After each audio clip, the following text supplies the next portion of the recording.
Hola a todos y bueno, bienvenidos de vuelta a Warrior Diplomacy, tu podcast de confianza de asuntos internacionales y geopolítica. Mi nombre es Fabio Almada, les hablo desde Bruselas y me encuentro aquí con Nico, que se encuentra en Madrid. Pues todo muy bien, Fabio, ya con el otoño arrancado del todo, metidos en harina y metidos sobre todo en esta nueva temporada de Warrior Diplomacy, que bueno, que ya le dimos un pequeño pistoletazo de salida con ese episodio en el que comentábamos un poco la actualidad, pero en el que ahora ya sí que nos metemos de lleno porque volvemos con los episodios temáticos y empezamos fuerte, ¿no, Fabio? Empezamos fuerte, ¿eh? Y de hecho yo no estoy seguro de quién va a ser el episodio favorito. Yo creo que depende de quién gane la elección, pero podría ser tanto de Lula o de Bolsonaro. Creo que eso es algo que ya tendremos que ver a ver Yo creo que según es el cómo va la episodio elección. favorito de Neymar Jr. también. Ey, me gustó ese, de Neymar Jr. Buenísimo, Nico. Pues también con muchas ganas, ¿eh? La verdad creo que es un tema muy importante para la región y contentísimo de compartirlo aquí contigo. Pero oye, te quiero preguntar, ¿cómo viste el primer episodio que sacamos ya con Sergio, esa recesión geopolítica con el video, tal? ¿Te gustó cómo quedó? Que lo escuchaste luego, ¿no? Yo creo que quedó muy bien, sí. Bueno, me cuesta un poco escucharme porque siempre se hace raro oírte hablar por las ondas, pero no, me parece que quedó muy bien. Me gustó mucho ese episodio y sobre todo tengo ganas de ver cómo lo hace nuestra contraparte, en la que tú también estás metido, porque parece que hay novedades en Warrior Diplomacy English para esta temporada y que habéis hecho cambios de formato, nuevos hosts, entonces estoy casi con más ganas de oír la versión en inglés que la nuestra, fíjate. No, pues es muy certero. De hecho, hoy, antes de este episodio, grabamos el primer episodio de la versión en inglés. Quedó brutal. Así que, pues, para aquellos oyentes interesados en practicar un poquito el inglés, escuchar qué tal, yo creo que saldrá igual esta semana el primer episodio de la versión de inglés, la segunda temporada. Y como bien dices tú, va a cambiar un poquito el formato. Traemos un host nuevo, que de hecho fue una invitada en un episodio anterior de Warrior Diplomacy. Así que échenle ahí un ojito si les interesa. Pero en fin, Nico, yo creo que es momento de entrar al tema. Traemos un episodio cargadísimo de información y de muy buena vibra, así que cuéntanos un poco, ¿de qué vamos a hablar hoy? Pues nada, hoy cruzamos el Atlántico para irnos a Brasil porque, bueno, el fin de semana, justo después de que se publique este episodio, va a ser clave. Yo no diría que no solo para Brasil, sino que para toda Iberoamérica, incluso para todo el mundo, porque es la segunda vuelta de las elecciones presidenciales de Brasil, el 30 de octubre, que enfrentan a Jair Bolsonaro contra Luis Ignacio Lula da Silva, y en el que se enfrentan sobre todo dos modelos completamente contrapuestos de Brasil. Por un lado está lo que representa el izquierdista Lula, que fue presidente durante varios años, y su visión de un país más igualitario, un país en el que se intente escapar de la pobreza a todas las personas que todavía siguen sumidas en ella y en la que el Amazonas, la ecología, ciertos puntos sean importantes para el desarrollo futuro del país. Y por el otro está el modelo contrapuesto de Jair Bolsonaro, que es un populista de derechas que ya ha sido presidente en los últimos años y que tiene una visión de un Brasil completamente distinto, un Brasil quizás más consciente o más inspirado en las dictaduras militares que tuvo, un Brasil en la que las armas tengan más peso, en la que los indígenas estén completamente desplazados de todo lo que puede, de las decisiones y de todo lo que es la conservación del territorio. Es una elección que he dicho que afecta a todo el mundo porque al final en Brasil está el Amazonas, que como todos bien sabemos es el pulmón del planeta, y el hecho de que tenga un presidente u otro va a ser muy importante para las políticas que se van a llevar a cabo en esta enorme selva tropical. Habrá que ver, por ahora Lula sigue siendo el favorito para ganar en esas elecciones, pero en la primera vuelta se suponía que Lula iba a ganar, de hecho, solo en primera vuelta, con más del 50% de los votos, y no ocurrió. Al final resultó que Brasil era mucho más bolsonarista de lo que pensábamos, y hay gente de izquierda a la que ese resultado le llamó mucho la atención, en el sentido de que nadie esperaba que Bolsonaro hubiera tenido tanta aceptación entre la población brasileña y todavía hubiera tanta gente que le quisiera votar, pero así es, y todavía puede ser perfectamente que en las próximas elecciones se reelija Bolsonaro y tengamos otros 4 años de este presidente tan particular, por utilizar un adjetivo. Pero más que contároslo nosotros, queridos oyentes, para hablar hoy de Brasil contamos con un invitado muy especial, con Beatriz Jucá, que es una periodista freelancer bueno, que fue compañera mía en el máster de periodismo aquí en España, pero que ahora ella volvió a Brasil y vive allí, donde escribe sobre política, medio ambiente, salud y derechos humanos. Ha publicado en sitios como La Folla de Sao Paulo, Paulo, Valor Económico, Jota y por supuesto El País. Y nada, es una persona a la que aprecio mucho y sobre todo una persona que sabe muchísimo sobre Brasil. Y nada, Bea, gracias por estar aquí. Un saludo desde Madrid. ¿Cómo estás? Muchas gracias, Nico. Yo agradezco a ti y a Fabio. Es siempre algo muy importante hablar de Brasil, porque lo que hemos vivido en los últimos años, pues ha sido complicado hasta para nosotros entenderlo. Todo bien y agradezco el invite. Nada, para meternos un poquito en harina, te quería hacer una pequeña pregunta, Bea, pequeña, pero que en realidad es la pregunta que resume casi todo el episodio, que es, aquí solo hay de alternativas, victoria de Lula, victoria de Bolsonaro, ya veremos en un bloque más adelante qué opciones hay, qué es lo que creemos que es más probable, pero la duda que tenemos todos, que es, en el caso de que Bolsonaro pierda, ya lleva un tiempo amenazando con que él no va a reconocer unas elecciones en las que no gane, básicamente, y esa es la primera pregunta que quería lanzarte, es si Bolsonaro pierde como predicen las encuestas, ¿habrá una transición pacífica de poder o tenemos que preocuparnos porque haya algún tipo de problemas con los seguidores de Bolsonaro y que incluso no te digo un conflicto civil, pero que sí que haya problemas en la transición de poder? Bueno, ahora mismo no creo que Bolsonaro si pierde, pues si va a intentar una dictadura o un golpe tradicional al menos, pero tampoco me parece que va a quedar en la suya y, bueno, trasladar el cargo con tranquilidad, ¿no? Ha dicho siempre que las urnas no son fiables, las urnas electrónicas, y bueno, ya hemos probado 1 millón de veces que sí. Ha siempre inflado a su público, a sus electores, a dudar de las urnas, empezar conflictos con quien piensa distinto, ¿no? Uh-huh. Y Bolsonaro ahora mismo tiene algo que no tenía en 2018, que es un Congreso fuerte y algunos sectores de la sociedad de su lado. A ver, el agronegocio está con Bolsonaro muy fuerte, las iglesias evangélicas igual, los policiales, el ejército, pero es que no hace falta de la acción directa del ejército actualmente para que pueda como intentar algo que no sea democrático, ¿no?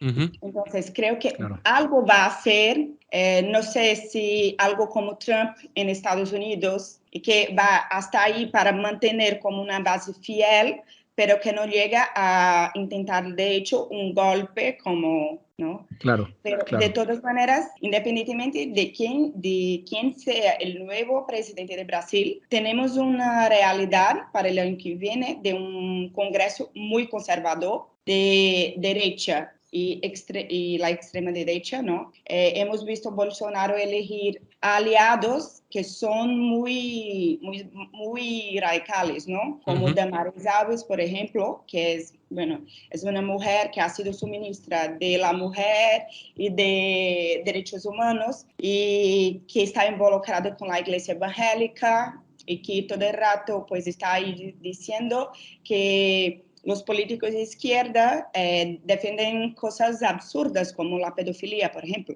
Okay. Así tenemos, bueno, ha elegido Eduardo Pazuello, que ha sido su ministro de Salud, es un general del ejército y que ha sido un nombre clave en la pandemia.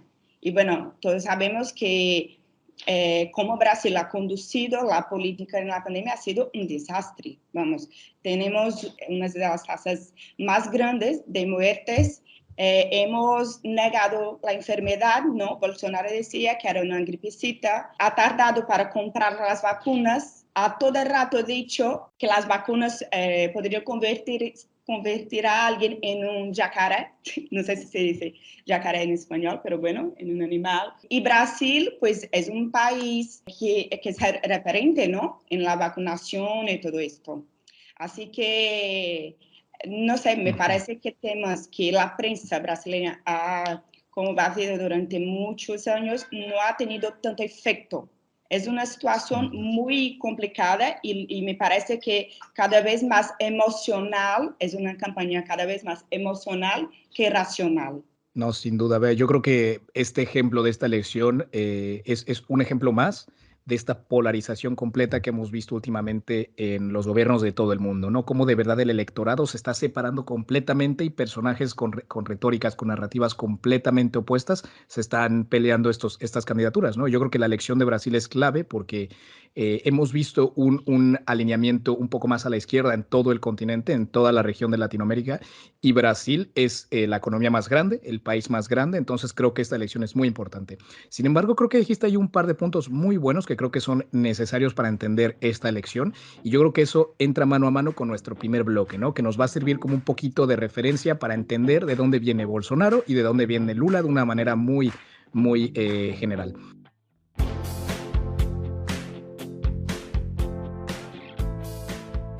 Bueno, pero para entender las elecciones de Brasil tenemos que entender primero un poco a sus candidatos. Vamos a hacer un pequeño recordatorio para los más despistados, porque bueno, tanto Lula como Bolsonaro son dos figuras bastante conocidas, pero es importante recordar que, bueno, que si es elegido Lula, que es de Caeté, es una ciudad del estado de Pernambuco, en el noroeste, asumirá el cargo con 77 años y ya un largo recorrido político a sus espaldas. O sea, estamos hablando de un personaje que es importantísimo en la historia de Brasil. Alguien que pasó de ser alguien con orígenes muy humildes, de padres analfabetos, que fue limpiabotas durante su infancia, pero bueno, que a través de su activismo en el sindicato, en los metalúrgicos, fue creciendo en política y presentó sucesivas candidaturas presidenciales hasta que en 2001 que fue su cuarta candidatura, en 2002 fue elegido como presidente de Brasil y sigue teniendo el récord de haber sido el presidente más popular en la historia de Brasil, ya que cuando dejó el poder en 2010 tenía una popularidad de casi el 90%. Tiene varios puntos bastante importantes a su favor, como el hecho de una de las reducciones de niveles de pobreza más brutales que se recuerda en ningún país en la historia. Y sin embargo, a pesar de todo este gran perfil, esta historia casi no vamos a decir de cuento de hadas, pero por lo menos sí casi de película de Disney, de alguien que sale de la nada para convertirse en la persona más importante de Brasil, estamos hablando de alguien que ha ido a la cárcel hace 4 años, en 2018, tras un juicio por corrupción que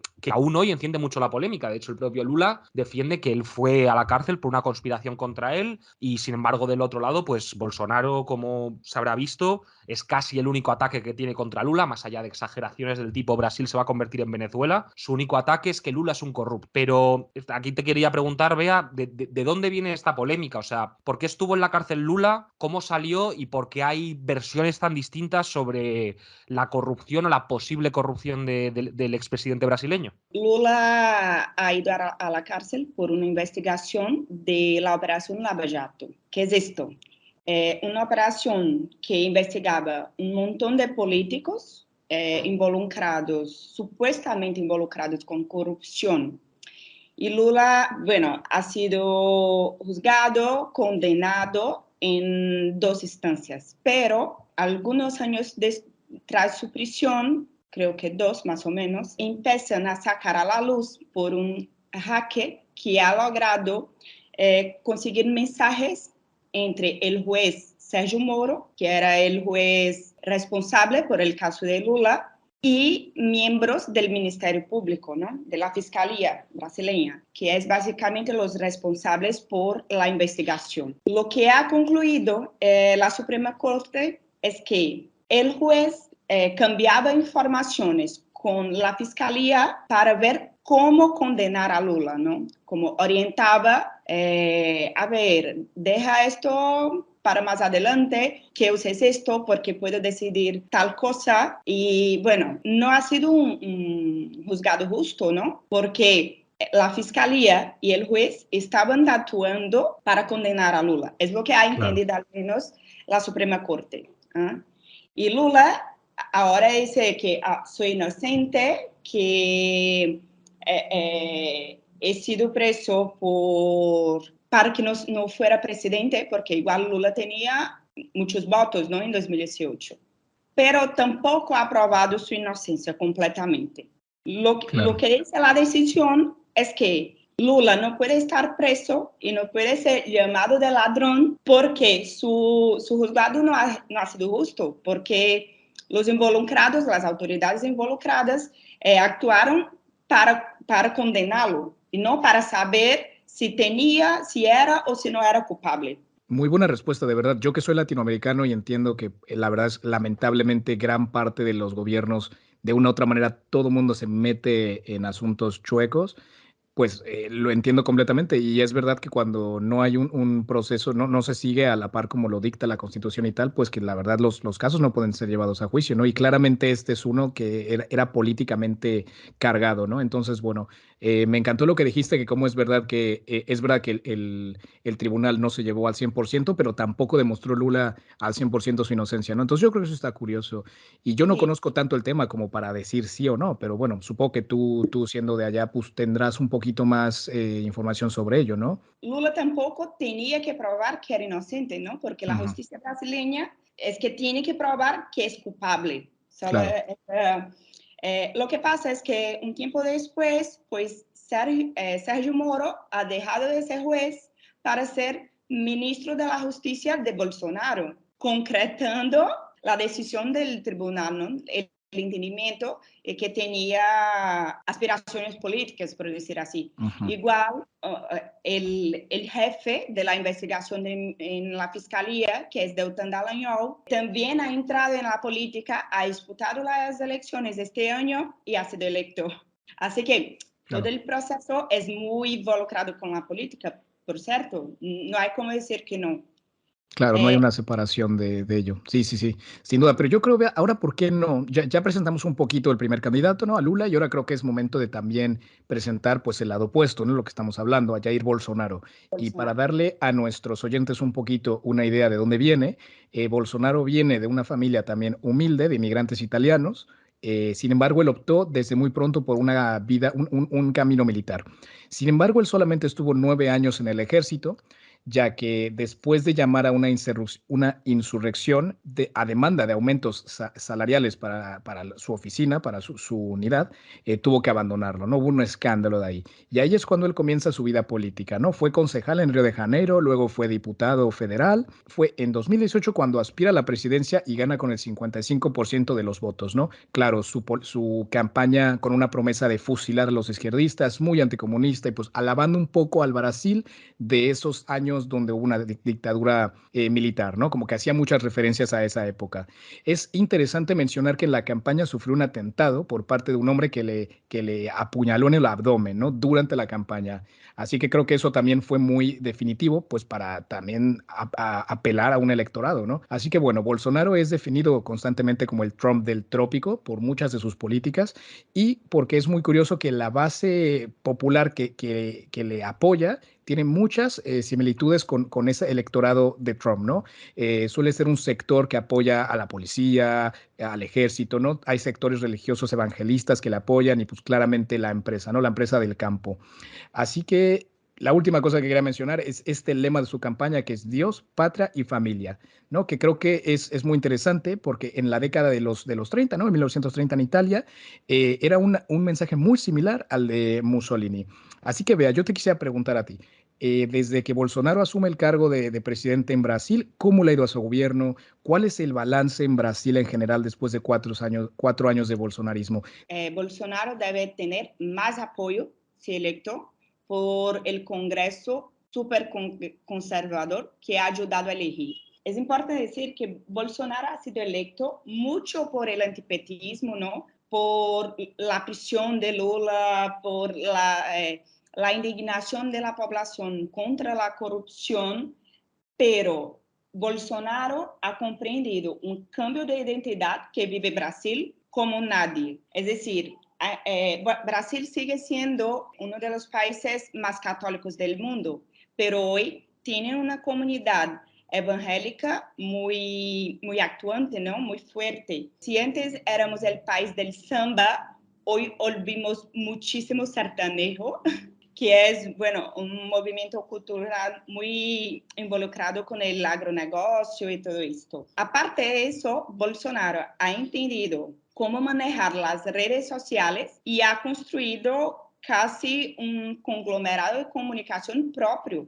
donde puede decir lo que quiera y habla directamente a sus electores, a su público, Así que tenemos este contexto y por otro lado tenemos una prensa actuante, pues muy crítica al Bolsonaro, incluso por todas estas cuestiones que hemos visto en los últimos años, el comando desastroso de la pandemia, hemos negado el virus, hemos tardado a comprar vacunas, los ataques antidemocráticos, ¿no? Bolsonaro está todo el rato hablando en contra de las instituciones independientes, de las autoridades brasileñas, y la prensa tradicional es muy actuante, ¿no? Que le hace muchas críticas por esto. Pero Bolsonaro tiene una fuerza en el país que no hay como de expresar. Es decir, no hay como decir, es solo el antipetismo, porque ahora mismo hay gente que le sigue y que le cree y que no importa lo que diga la prensa, no importa. Bolsonaro igual está involucrado en un montón de sospechas de corrupción, de rachadinhas, que es como exigir de sus funcionarios que compartan una parte del sueldo, ¿no? Con los políticos, su familia, no Bolsonaro directamente, pero sus hijos y todo esto. El propio juez Sergio Moro, que ha condenado a Lula y ha sido su ministro de Justicia, rompió con el gobierno porque dijo que Bolsonaro quería intervenir en la Policía Federal para que sus hijos no fueran investigados. Así que, y ahora Moro está con él, volvió a apoyarlo. Así que tiene fuerza en el Congreso, tiene fuerza con varios sectores de la población y tienen una herramienta fundamental que es este manejo de las redes sociales que la izquierda en Brasil no logra acompañar, por decir así.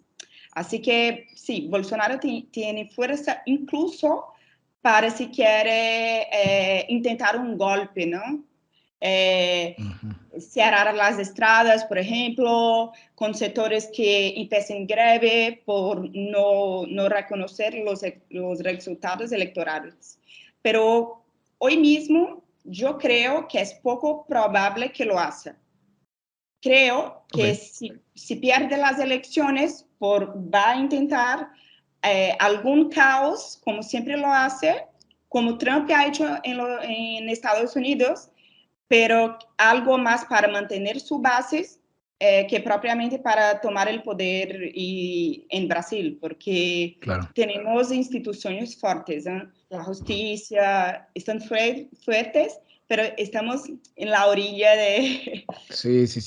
De hecho, creo que escuché que hace poco tiempo creo que me lo dijiste tú, Nico, que era, o sea, aunque Bolsonaro salga ahora del panorama político, el movimiento bolsonarista continuará, ¿no? Entonces, creo que sí, fue es como el trumpismo. Al final, si Bolsonaro puede hacer lo mismo que, entre comillas, lo mismo que ha hecho Lula. Lula ya fue presidente y ahora tiene toda la pinta que puede volver a serlo. Bolsonaro puede optar por esa estrategia y por eso igual tampoco le interese la vía dura de del golpe de Estado, digamos, más tradicional, sino eso, hacer algo, como bien dice Bea, hacer algo más simplemente para calentar a sus bases y tenerlos listos para dentro de 4 años volver a presentarse y, quién sabe, quizás ganar. Eso es probablemente el manual de instrucciones que está siguiendo. Sin duda. Pero bueno, chicos, yo creo que ya hicimos una muy buena introducción de ambos personajes, cómo están las cosas. Ahora yo creo que es momento de entrar un poquito en nuestro segundo bloque, que es hablar un poco de cómo fue esta primera ronda de los votos, ¿no? Así que bueno, entramos en masa.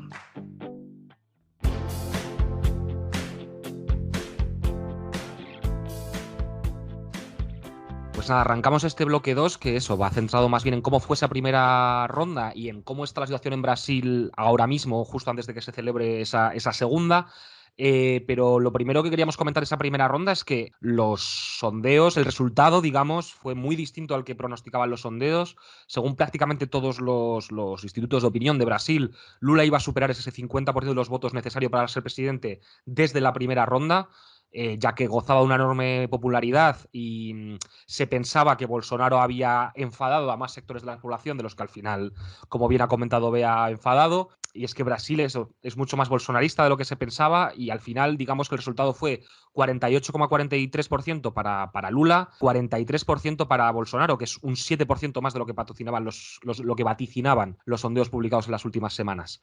Y eso es la pregunta que quería hacerte, Bea. ¿Cómo han podido equivocarse tan clamorosamente, digamos, como lo llamáis vosotros, los institutos de pesquisa más reconocidos de Brasil, que llegaron prácticamente todos a atribuir a Lula un 51-52% de intención de voto? Tenemos un contexto en Brasil que tenemos un censo de la población muy retrasado, ¿no? Es decir, teníamos que haberlo hecho en 2020.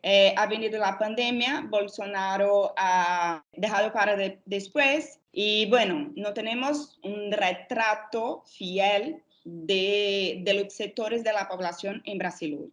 Así que antes de hablar de la diferencia de las urnas para las encuestas, voy a hablar de las diferencias entre los varios institutos de pesquisas, porque esto dependía de cuál parcela de la población estos institutos consideraban que eran de pobres, por ejemplo, donde el electorado de Lula es más fuerte, ¿no? Y aparte de esto, pues hay muchos especialistas, expertos que hablan en una metodología desfasada. Si hay que ser por las entrevistas a pie de calle, si se puede hacer por internet y todo esto. Pero aunque hayan varias justificativas, pues ha sido muy diferente, de hecho. Y no sé si solo teníamos un candidato que era Ciro Gomes, que era fuerte y ha como caído un montón en los resultados finales. Creo que parte de sus electores cambiaron al voto útil en Bolsonaro por el antipetismo, contra la corrupción y todo eso. No sé de verdad por qué ha sido tan distinto. Sé que ahora mismo la gente pues tiene una dificultad de creer en las encuestas, que ahora sí apuntan los dos en un empate técnico, ¿no? No sabemos quién va a ganar las elecciones en Brasil domingo. Lula está mejor, está con 52% de los votos, mientras Bolsonaro tiene 48% de los votos válidos, sin contar con nulos y blancos. Igual, 90% de la población ya está decidida en quién va a votar. Así que hay poca margen para crecer y todo esto. Pero es un escenario que no hay mucho como apostar. Pero vea, yo te quería preguntar un poco, ¿cambió un poco la estrategia después de la primera ronda, tanto de Lula a Bolsonaro? ¿Crees que cambiaron la manera de llevar a cabo su campaña una vez que pasó la primera ronda o sigue siendo completamente igual, pero ronda 2? Lula en el primer turno ha venido muchas veces a noreste de Brasil, que es donde vivo y que es donde tiene un electorado más fuerte, más de que Bolsonaro. Y ahora en el segundo turno, en la segunda ronda, pues está concentrando acciones en el sudeste, ¿no? En São Paulo, en Minas. Minas es un estado clave porque hay una tradición en Brasil que el resultado de las elecciones en Minas suele coincidir con el resultado de Brasil, no exactamente en los números, sino en quién gana, ¿no? Y Bolsonaro ha logrado el apoyo del gobernador de Minas, que se llama Romeu Zema. Lula está concentrando esfuerzos ahí en São Paulo, porque en la región metropolitana de São Paulo hay un electorado muy fuerte. Y Bolsonaro sí ha venido algunas veces a Nordeste en la segunda ronda. Igual ha enviado sus aliados, su mujer, Damares Alves, que ha sido electa la senadora y que ha sido su ministra, el vicepresidente Mourão ha venido esta semana a Fortaleza, por ejemplo. Bueno, está intentando reducir la diferencia en estos sitios, ¿no? Entonces, O sea, hay un cambio en este sentido y en las redes, en la campaña virtual, pues está muy fuerte, con muchísimas noticias falsas. Ahora mismo el Tribunal Superior Electoral ha decidido por una estrategia muchísimo más dura, y ha empezado a ordenar que se quiten contenidos de las redes, de políticos, de los... no, O es sea que que ambos partes están exagerando sus ataques al 100%, tanto uno sí, como el otro, ¿no? sí, y las noticias falsas pues aparecen todo el rato. A mí me da mucha pena de los compañeros periodistas que han tenido que chequear las informaciones porque de verdad es un absurdo. Y mientras vivimos una crisis seria y que teníamos que estar discutiendo cosas como salud, educación, seguridad, todo esto, pues estamos teniendo que gastar nuestras energías para mantener cosas básicas de una democracia y evitar calumnias y proteger el derecho de votar. Es triste, la verdad es que es triste ver Brasil en este momento. Bueno, es que los debates han se convertido en espacios no para discutir propuestas y el futuro del país, ¿no? Son espacios para que los candidatos puedan, como decimos en Brasil, lacrar, que es como que se salgan mejor y que puedan cortar estos pequeños videos, enviar por las redes y decir, soy el mejor, es que vea lo que he hecho con Bolsonaro, vea lo que he hecho con Lula. Y en esta esfera, pues Bolsonaro, en mi opinión, suele salirse mejor porque Lula tiene una manera de comunicarse y de actuar en estos espacios mucho más tradicional, ¿no? Como un político que está ahí hace muchos años, que ha crecido en los movimientos populares, en los movimientos de trabajadores. Lula habla muy bien con los pobres, porque dice, volveremos a comer carne. El brasileño, pues, está carísimo comer carne. El brasileño pobre no consigue más comer carne.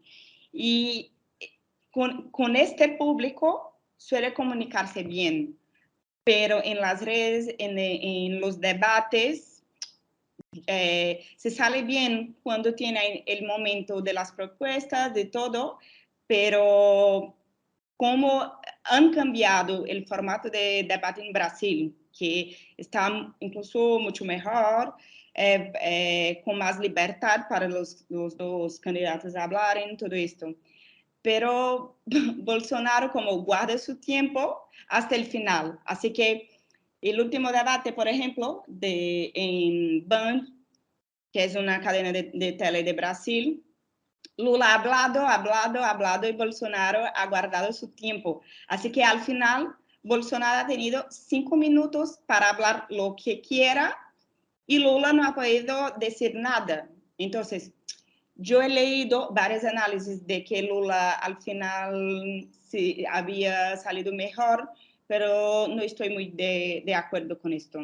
Creo que no veo ganadores en un debate como este y Bolsonaro suele salir mejor en el final. Así que no sé qué queda en la cabeza Claro. de la población, del elector. Muy buen análisis en profundidad, de verdad, Bea. Yo creo que es momento de entrar a este último bloque que queremos hablar aquí contigo, que va a hablar de, pues, el día después y las conclusiones que en general es que le hacemos al análisis de las elecciones de Brasil. Pero me gustaría empezar el siguiente bloque con una pregunta muy interesante que nos tiene una oyente, así que entremos en detalle.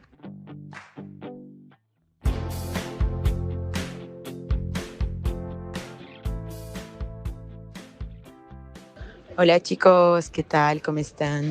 Gracias por invitarme. Que tengo una pregunta a Beatriz, que gustaría saber en su visión cuáles son las dificultades o los provechos que Lula o Bolsonaro van a tener con un Senado de mayoría bolsonarista, que cómo van a gobernar con este escenario. Pues eso es un saludo. Hola Giovanna, muchas gracias por tu pregunta. Bueno, ahora mismo tenemos en Brasil un Congreso muy conservador y si gana Bolsonaro, yo creo que va a hacer todo lo que quiera porque tendrá una base muy fuerte. Así que si quiere aumentar el número de ministros en la Suprema Corte para poner los suyos y tener más control, pues tendrá fuerza para hacerlo. Lula, si gana, no sé si tendría tanta dificultad de gobernar. La verdad, no creo que va a tener dificultad de gobernar porque muchos de este Congreso conservador son de un grupo que llamamos Centrão, el grupo de centro, que es un grupo, está en el Congreso hace mucho tiempo y que hoy es bolsonarista, pero fácilmente podría apoyar a Lula con algunos acuerdos, ¿no? Bolsonaro tiene un Congreso fuerte hoy, pero esta base no es completamente bolsonarista radical. De todos modos, lo que sí podemos decir es que Lula, si gana, va a enfrentar una oposición como nunca, porque hay muchos de estos bolsonaristas más radicales que bueno, dificultan la preservación de Amazonia y del medio ambiente en otros biomas igual.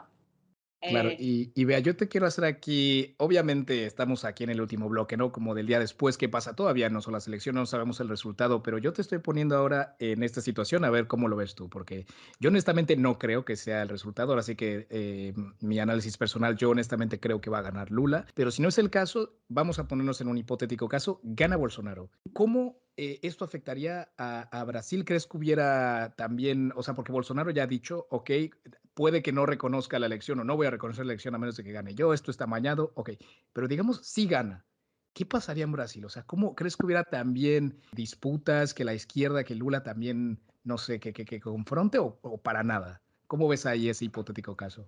Yo creo que la izquierda igual tiene muchísima presencia en el Congreso, pero suele hacer una oposición más tradicional. Es decir, Bolsonaro, por ejemplo, ha elegido un montón de youtubers, de gente ligada a las redes, y bueno, la izquierda suele ser un poco más involucrada con los movimientos sociales y una manera más tradicional de hacer política, pero igual va a tener como una oposición que grita, pero probablemente va a conseguir aprobar todo lo que quiera porque tiene la mayoría. Creo que en este momento la mayor preocupación es de que siga adelante con su plan de aumentar las plazas del Supremo Tribunal Federal y así tener un mayor control sobre todo, ¿no? La justicia brasileña, el Supremo Tribunal, funciona hoy un poco como un poder moderador de la extrema derecha. Y por lo cual Bolsonaro ha empezado una guerra. Todo el rato habla que el Supremo está en contra de su gobierno, que tienen que quitar el Supremo, que el Supremo quiere el mal del país, todo esto. Así que creo que la mayor preocupación en este momento es de que si Bolsonaro es electo, que siga adelante con este plan. Aquí, justo lo que dices, podríamos tirar de esta expresión que es del Washington Post, la de Democracy dies in darkness, sería un poco lo que pasaría. Si gana Bolsonaro, efectivamente, no habría un fin de la democracia en Brasil, así una gran explosión, un gran golpe de Estado, sino que lentamente, poco a poco, se iría degradando, como ya ha estado haciendo las instituciones democráticas brasileñas y probablemente introduciendo un estilo más autoritario que sería muy peligroso para Brasil. Pero bueno, ya para cerrar este tercer bloque y como pregunta un pelín más ligera, no ligera porque también es interesante, pero que igual aquí, que más aquí en Europa nos interesa mucho porque al fin y al cabo es una de las principales exportaciones de Brasil, el fútbol. De hecho hay mundial ahora en diciembre y Brasil es una de las favoritas y yo imagino que pase lo que pase en estas elecciones el país se paralizará como siempre para ver a la canariña. ¿por qué? Es una pregunta que me llama la atención. ¿Por qué hay tantos futbolistas que apoyan a Bolsonaro? Los ejemplos más claros son los de Neymar Jr., que es la gran estrella de la selección brasileña, pero también hay otros futbolistas en activo como Felipe Melo del Fluminense o Lucas Moura del Tottenham, que han apoyado públicamente a Bolsonaro, así como figuras históricas de Brasil como Rivaldo, como Romario, como Robinho, han apoyado también al candidato derechista. ¿Por qué estos deportistas que tradicionalmente vienen de entornos muy humildes, o sea, el caso de Neymar viene de las favelas de Río, por qué tienen este apoyo a un candidato ultraderechista que en realidad va a ir contra los pobres y precisamente contra esos orígenes humildes? Por si acaso esto, ¿tú tienes alguna explicación, algo que nos puedas contar al respecto? Bueno, yo no lo tengo, pero tengo un compañero periodista, se llama Brele Pires, que ha hablado de esto y bueno, me ha sonado genial, que ha dicho que hay tantos jugadores de fútbol de derecha, de extrema derecha, porque hay una influencia muy grande de la religión en las concentraciones. Además, el fútbol en Brasil es un ambiente muy reaccionario. Hay también muy fuerte la evasión escolar en la base, ¿no? Y igual estos futbolistas como Neymar, por ejemplo, pues han tenido una ascensión económica muy rápida. Y bueno, lo que dice Brele es que cuanto más rápida la ascensión económica, menor la conciencia de clase, ¿no? Pero, aparte de esto, en el caso de Neymar, ha grabado un video como bailando con una canción de campaña de Bolsonaro y todo. Y Lula ha participado de un podcast y ha sido preguntado sobre esto, si estaba enfadado por el apoyo de Neymar.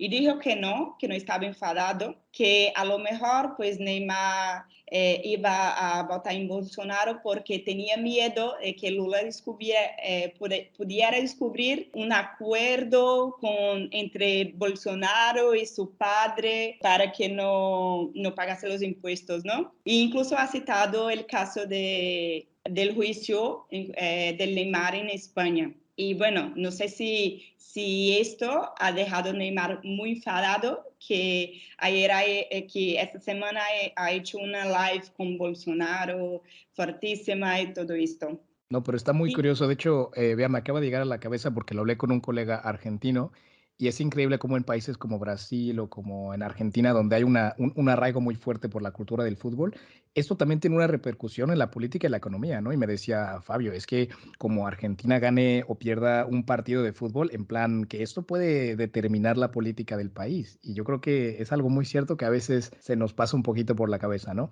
Y simplemente quiero hacer aquí un paréntesis, Nico, yo creo que este mundial el favorito supremo es México, ¿eh? No te vengas muy arriba. Ay, ay, ay, ay, ay. no, En fin.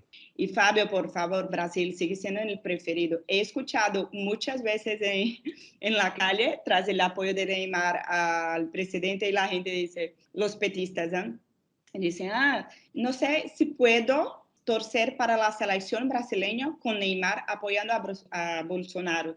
Y más que esto, hay mucha gente que no quiere vestir la camisa de la selección brasileña porque se ha convertido en un símbolo de la campaña de Bolsonaro, ¿no? Los bolsonaristas suelen usar la camisa de Brasil, de la selección, para protestar políticamente. Así que ahora mismo Brasil tiene camisas azules, rojas, Ujú.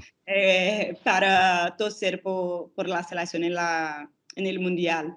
Es una pena eso, lo de la apropiación de símbolos, ¿no? Que algo que siempre ha sido de todos los brasileños, como es la canariña, que es un patrimonio de todos, ahora se lo haya apropiado la derecha. Es un poco triste, pero bueno, eso pasa Y el en todos lados. fútbol, ¿no?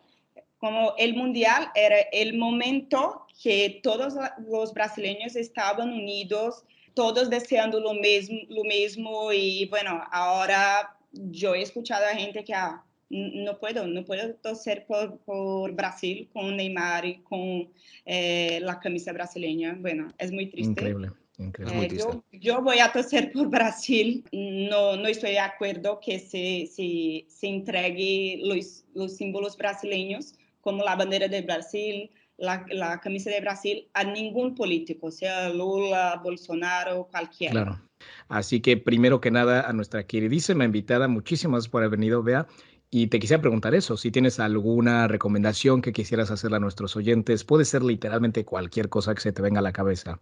Para que sigan profundizando un poquito en el tema brasileño y aprendan un poquito más, pero más ameno, algo que hayas visto, algo que hayas leído que creas que sea interesante de recomendar. Lo que voy a recomendar es un libro. Bueno, yo voy a indicar el libro, El negocio de Jair, la historia prohibida del clan Bolsonaro, que habla sobre los escándalos de corrupción de la familia. Creo que internacionalmente conocemos muchas cosas de las sospechas de corrupción de Lula, pero poco de Bolsonaro.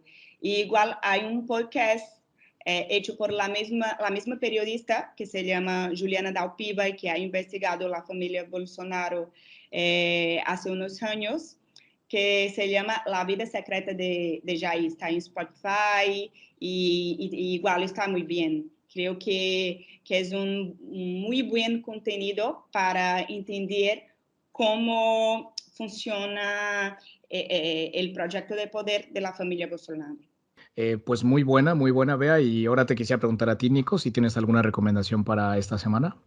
Sí, yo voy a tirar de lo último, literalmente la última cosa brasileña que he visto, bueno, el último producto cultural brasileño que he consumido, que la vi hace poco, a comienzos de septiembre, una película brasileña que se llama Siete Prisioneros, que francamente está muy bien, está en Netflix además, porque es una película pagada por Netflix, y es sobre un chaval africo-brasileño, o sea, negro, que es de la zona rural de Brasil, de una zona rural, y se va a Sao Paulo a trabajar en un vertedero pues para sacar adelante a su familia, solo que acaba básicamente esclavizado, y es una película que está muy bien porque te da cuenta como en el Brasil actual todavía las desigualdades siguen siendo enormes a pesar de todo lo que se ha progresado en las últimas décadas. Te da una buena radiografía de los problemas sociales que sigue teniendo Brasil y que precisamente en teoría quiere arreglar Lula, o sea que es muy interesante verlo para quien le apetezca ver algo brasileño. No sé si tú la has visto, Bea, esta película. A mí me gustó mucho.